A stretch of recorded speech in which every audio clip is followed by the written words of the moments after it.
Oh, yeah, even this event of my product sourcing and e-commerce journey in China, I met manufacturers of the following different types of manufacturing, processing, and packaging machines for liquid products, solid products, and powder products. And these machines can be used for different forms and types of packaging. We are talking about canned, sealed, such as sachets, and boxed, bottled items, bottled products.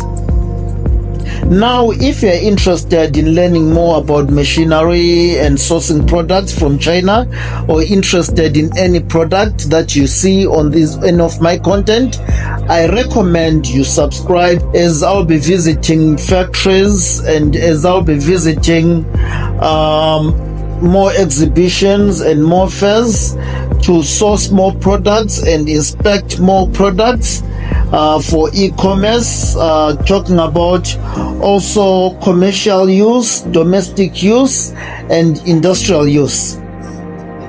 I am open to any criticism, any comments, any opinions, any suggestions, as I'm trying to keep you informed about my sourcing journey.